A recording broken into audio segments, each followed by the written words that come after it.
The fallout from SummerSlam 2025 has once again left us with even more questions than answers, including the question of why Brock Lesnar returned to WWE after being away for 2 full calendar years, and also and also and also the reason why Seth Rollins cashed in Money in the Bank on CM Punk, and what could be next for the best in the world.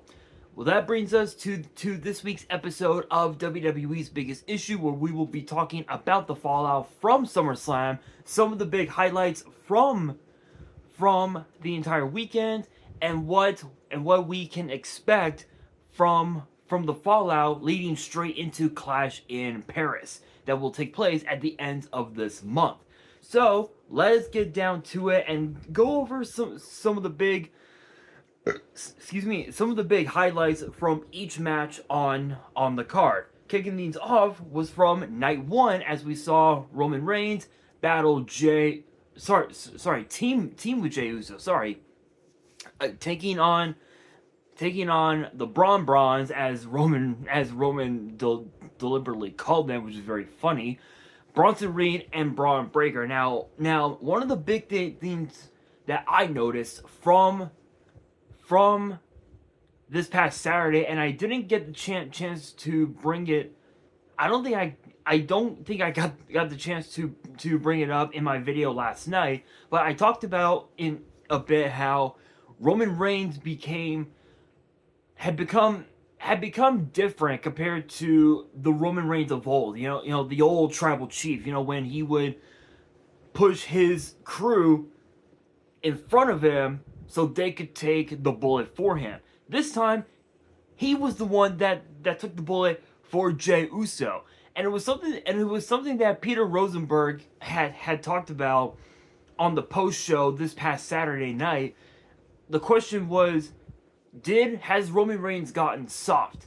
Honestly, I don't think so. I don't think Roman Reigns has gotten soft. I think it's more the fact that Roman Reigns has become more humble. He's become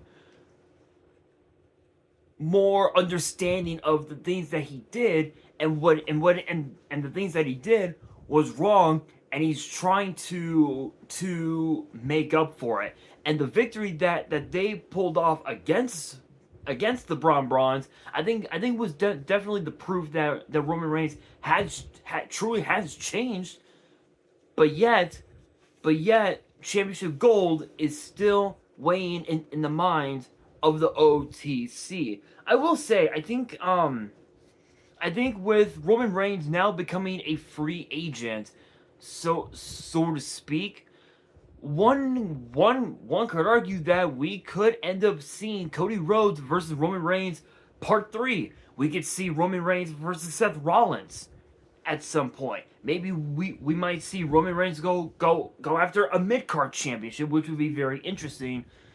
But of course, only time will tell. Then, of course, obviously the women's tag team title matchup. I'm actually surprised that Bliss and Flair were able to coexist and actually win the match on Saturday, especially after what happened, especially after what happened mid-match. Alexa Bliss sucker punching Charlotte Flair in the face, literally just falling to the mat. And Bliss was like, "Oh shit, I fucked up." And yeah, even in spite of that, they were still able to become women's tag team champions. So one could argue that there might be a rematch for the Judgment Day in the works, but only time will tell. Sami Zayn and Karrion Kross. I think this match was better suited to be on Raw than on SummerSlam. I think just because of the fact that Sami Zayn has had so many incredible PLE moments over the last couple of years, especially since leaving the Bloodline, or getting kicked out of the Bloodline. one of the biggest moments that he had was becoming tag team champions with Kevin Owens in the main event of night 1 of WrestleMania 39, which landed here in my hometown of LA. That right there was one of the big highlights of his career, because of the fact that when it comes to WrestleMania, his record is a bit lackluster, to say the very least. I think he's like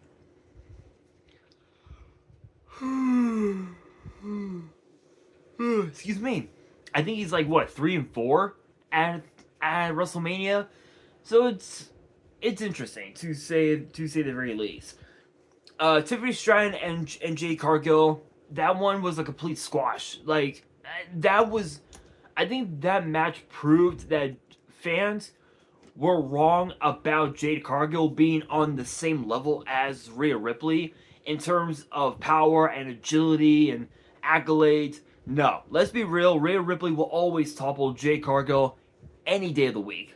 Any day of the week, Rhea Ripley wins always. But Tiffany Stratton continuing her dominance as WWE Women's Champion. Obviously, Nia Jax is still lurking, wanting her title back. We know that Candice LeRae has had a rise on that title for just a little bit, but we'll have to wait and see. Only again, time will tell. The future definitely looks bright for Jade Cargill, but as far as Tiffany Stratton, every day is Tiffy time. Just throwing that out there. The tag match between Logan Paul and Drew McIntyre against Randy Orton and Jelly Roll. I don't know. I don't know. I think Jelly Roll was way in over his head with this one. I think just because of the fact that, yes, he did train hard at the Performance Center. Yes, he did lose all that weight, going down to 299 pounds, which is incredible to see. But he was way in over his head. He had so much promise, and yet people believe, and yet there are a lot of people believe that he didn't deliver. He under delivered, but in my eyes, with how good he was in the ring, giving Logan Paul a choke slam, delivering a black hole slam, delivering an elbow, doing the Nature Boy strut. Literally, he over delivered. He literally met every expectation that fans wanted out of Jelly Roll. But even in spite of the loss, I can guarantee you that this ain't the last time we've seen Jelly Roll in a WWE ring. It's the same thing with none other than Bad Bunny, the multi-platinum lat recording music icon. He's been in 2 matches already three matches in WWE. Obviously the big tag match where he teamed with Damian Priest at WrestleMania against Miz and Morrison. The men's Royal Rumble match a year later, and then of course another year later at Backlash against Damian Priest in a San Juan street fight, which was supposed to have been him hosting Backlash. But nope, he wasn't hosting anymore. It was like, nope, I'm gonna whip your ass, and that he did. And then as far as the main event goes of night 1, Punk and Gunther, they deliver probably one of the greatest World Heavyweight title matches we've seen in a very long time. Like, I would say, if you look at the history of the World Heavyweight Championship, no matter which version you see it as, whether it's the original big gold version of the title that was reintroduced to WWE back in 2002, or whether it was the smaller version that we were used to, in 2009, 2010, that era of WWE, or whether it's this version. the World Heavyweight Championship has had so many instant classics over the years. I'm honestly surprised that this was one of those instant classics. It like if it were to be ranked, if it were to be ranked of, you know, in a list of great world title matches, this match would be at least number two, hands down, at least a number two. Number one would probably have to be Seth and AJ in the finals of the tournament to crown the new world champion that took place a couple of years ago. I will say this was something that CM Punk needed to win, and when he did, he was able to silence the doubters, silence the critics, and he was able to silence the ring general, proving that Gunther is indeed not a machine. He is not Terminator. He is just a simple human being that can be beat at any time. But obviously Seth Rollins had other plans in mind. With the ruse of the century, we all thought that he was going to be out of action for several months with how bad that spot was at Saturday night's main event back in June, or sorry, sometime last month actually. Sorry, we all thought that was a ruse. Words, people, words. I am trying to speak. My body will not let me speak. We all thought that it was a real injury, as we had seen on social media. He was literally in crutches, barely able to walk. Yeah, Seth Rollins was just like, no, I'm perfectly fine. So this was definitely a ruse, and I know that Triple H is not going to be happy about it. He's not happy about it, and I'm pretty sure that him and Adam Pearce might force Seth Rollins to defend the World Heavyweight title against CM Punk at a later time, which could be at Clash in Paris, it could be at Survivor Series, it could be at Bad Blood, it could be on Saturday night's main event, which I believe the next one is supposed to be in October, and then the final one is supposed to be in December, because we're supposed to be getting five episodes per year of Saturday night's main event. I believe that is the rule. I don't know exactly, but yes, we are. But rumor has it it's supposed to be about 4 or 5 per year, and the next one I believe should be sometime in October or sometime next month. I don't know, somewhere in that timeline. But I think Seth Rollins cashing in Money in the Bank at SummerSlam, in my opinion, yes, it was a smart decision, because of the fact that Punk had literally exhorted all of his energy.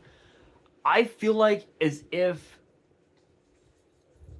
CM Punk did not deserve to be cashed in on, and I feel like it should have been Punk celebrating and walking away, remaining World Heavyweight Champion. So I've got no doubt in my mind that tonight on Raw, Seth Rollins, he could potentially kick off Monday Night Raw, talking about what happened.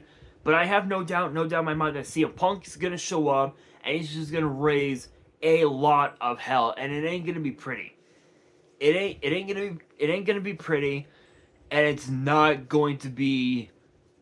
It's gonna be a disaster for Seth Rollins, and I have no doubt in my mind that CM Punk will indeed make Seth's life a living hell until he gets what he wants, which is a shot at the World Heavyweight title. Moving into last night, what can I say? All these matches were instant classics. The triple threat for the women's world title, which kicked off night 2 of SummerSlam. The way it ended was a bit lackluster, I feel like, in my opinion. I think just because of the fact that Rhea Ripley needed to pin Io Sky. She needed to pin her. She needed to regain the women's world title, and the fact that Naomi chose to not let it happen in the way that it happened, I think definitely. I think justice needs to there needs to be justice for both Rhea and Io. So I've got no doubt in my mind that for both of those ladies, it ain't over. One of them or even both of them might end up getting yet another shot at the women's world title at some point. But the fallout for Naomi is Clash in Paris, where she will have to defend the women's world title against Stephanie Valkyrie, which could pose a massive problem for Naomi because she's at it on her own. She doesn't have Jade Cargill, she doesn't have Bianca Belair because Naomi turned her back on both Jade and Bianca after what Naomi did to Jade weeks before War Games last November. So she's definitely at it on her own. And Stephanie Valkyrie is a force to be reckoned with. She is not one to be taken lightly. That is for sure. As far as the TLC match, I've got no doubt in my mind. Tommaso Ciampa's not happy. We saw on the post show last night. Tommaso Ciampa is not happy. He is super pissed off that the Y6 was able to once again use the numbers game to their advantage to retain the tag team titles. But even with that, even in spite of that, we knew that it was going to be chaotic. There was going to be a lot of carnage. There was at least 9 tables broken. 9 tables broken with over a dozen chairs being used and at least almost like 8 or 9 ladders broken as well.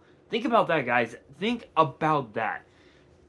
Absolutely, that right there is the proof that TLC can deliver a lot of carnage. So I have no doubt in my mind that the other 5 teams are gonna once again beat the hell out of each other, and Nick Aldis is not gonna be happy. He's not gonna be happy. My honest opinion, and I'm being dead ass on this one. I feel like that the only way that this could be resolved is if this match ended. If these 6 teams were locked inside the elimination chamber. That right there is the only way. It's the only way. TLC was never going to cut it because we knew that Uncle Howdy had a plan up his sleeve, which was obviously utilizing Eric Rowan and Nikki Cross to help Loomis and Gacy retain the tag team titles. I will say I think Nick Aldis definitely is definitely going to have his work cut out for him leading into this Friday because there's no telling what's going to happen next. I mean, we know that the tag team division on SmackDown is hella deep with Fraxium, the tag team champions themselves, DIY, the Machine Guns, Street Profits, Rey Fenix, and Andrade, the AAA tag team champions Los Garza. Literally, there are 7 tag teams on SmackDown. Actually, technically 8 if you count the MFTs. But even with that, this is far from done. 100%. As far as the women's intercontinental title match, I think it's hashtag justice for Lyra. I think because Bayley, I think mainly just because Bayley had screwed Lyra Valkyria out of the title. Lyra can no longer challenge. It's game over. Lyra had her chance last night, and because of Bayley, she lost. Bayley fucked up and cost Lyra everything. So now the question becomes, what's next for Becky? The answer, Bayley. Because I've got no doubt in my mind that Bayley is definitely going to want to go after that title, so she could give Lyra her rematch for said intercontinental title. But this version of Becky that we've seen leading into after WrestleMania has been probably the, I wouldn't say it's been the best version of Becky, but it's the most interesting, to say the very least. And it's weird because when she first turned heel in 2018, it completely backfired.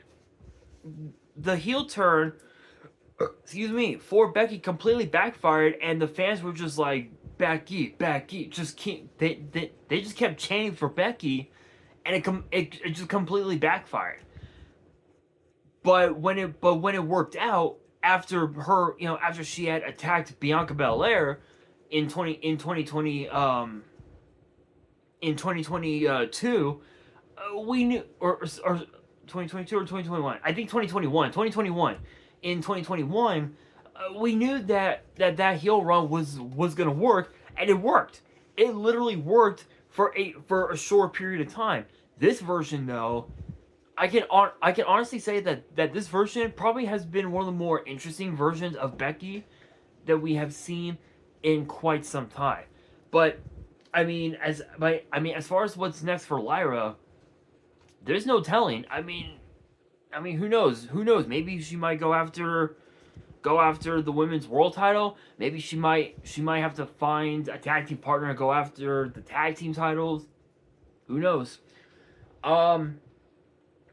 Speaking of the MFTs, yeah, all I have to say is Jacob Fatu's pissed. Enough said. Jacob Fatu is pissed. He wants his title back. He ain't stopping. All gas, no brakes. That is Jacob Fatu. The men's intercontinental title. Dominic Mysterio, man. I gotta give it to him. The way that he was able to unzip his boot and use it to win, that was classic Eddie Guerrero bullshit. That right there was hella smart. I gotta give it to him on that one. But even Dom knows. Dom has been in WWE for only 5 years. He's been in in-ring competition in WWE for only 5 years, and it's weird. But I know for a fact that AJ Styles is not stopping. He is going to torment the holy hell out of Dirty Dom until he gets his rematch for the title, to which Dominic cannot escape whatsoever. Not sure if it's gonna be a steel cage. It could be Hell in a Cell for all we know. This rivalry is definitely far from done. And I think tonight on Raw we might see AJ Styles talk about it in depth, but we will have to wait and find out. But as far as the main event goes, I honestly think that the way the main event ended was the right thing to do. And the reason why I say that is because we knew that the new John Cena, who just walked down the ramp and laid his towel down on the mat, walked in the ring. That version of John Cena that we saw attack Cody Rhodes at Elimination Chamber back in February, or sorry, back in March. We knew that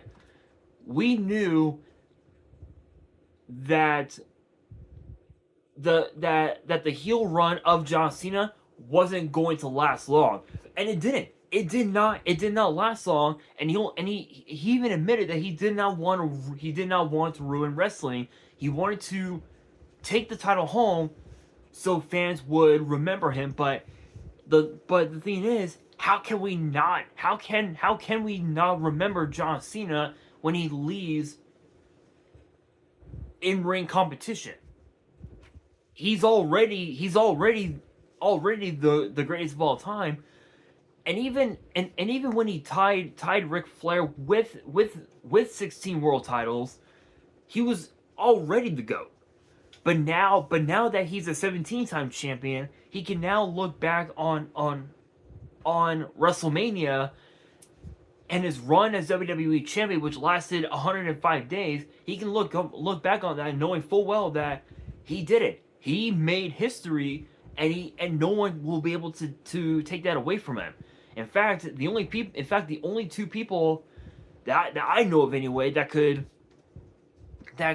take that away from him are Charlotte Flair and Randy Orton. Those are the only two that I can see taking that, that could take that moment away from John Cena, because they're both tied with 14 world titles now. It's possible. It is very, very possible. But Cody Rhodes regaining the title definitely was a wise decision. Creatively speaking, because I know that Cody Rhodes, he took that title into a whole new era of professional wrestling in WWE, and the fact that he had to regain the title in a street fight literally was the exact boot in the ass that John Cena needed. And last night we got to see the real John Cena, the John Cena that we all knew and loved for so many years. That version finally came back, but it was all in vain for John Cena, as he lost the title to Cody Rhodes. Now out of nowhere, Brock Lesnar returns. So now the question becomes this: what's next for John Cena? What's next for Cody Rhodes? What is next for every single person that competed at SummerSlam? Well, for Roman and Jay, for Roman and Jay wants to become world champion again. Roman Reigns wants to regain his WWE title from Cody. Maybe we might see Cody versus Roman Part 3. Who knows? There's really no telling. But as far as John Cena goes, he only has, right now he has what, another 11 dates left, if I remember correctly. 11, 12, at least 12 or 13 dates left before he retires. And he admitted that it's in mid-December is when he will have his last match ever. So I don't know if it's going to be on Saturday night's main event, or if they're going to do a PLE in honor of John Cena's career. No one knows. But I will say that with Brock Lesnar back in WWE, I've got a feeling that the next 4 months is going to be is going to be a little interesting. But as far as Clash in Paris goes, we already have Naomi versus Stephanie Vacquer. I'm certain. I'm like 80% certain that we will see Brock Lesnar versus John Cena at Clash in Paris. I'm like 80% certain that we will see that, which is something that John Cena wanted, because had been claiming for a long time, because he has never beaten Brock Lesnar. He's only beaten him one time, and one time only, and that was at a premium live event in 2012 called Extreme Rules. That was the only time that John Cena was able to defeat Brock Lesnar in a one-on-one match, or even in a tag match, for that matter. So with that in mind, as far as Cody goes, a new reign means new possibilities, which means brand new challengers for the American Nightmare. But we will have to wait and see. But I will say, I will close out this episode by saying this: no matter what happens leading into the final Raw and the final SmackDown of 2025, I've got no doubts in my mind that these last 4 months are going to be very, very interesting. And for Seth Rollins, his second reign is going to be a rocky road, to say the very least. But with that being said, that will do it for this week's episode of WWE's Biggest Issue. Hopefully you guys enjoyed. If you did, make sure you guys smash that thumbs up button. If you guys are new to the channel and you guys want more episodes of WWE's Biggest Issue in the future, then be sure to subscribe to the channel, turn on the notification bell, and as always, make sure you guys are following me on all my social media. All of my ads will be in the description below, as will the info to my fan mail. It will also be in the description as well. And on that, this is your boy Nash, signing out.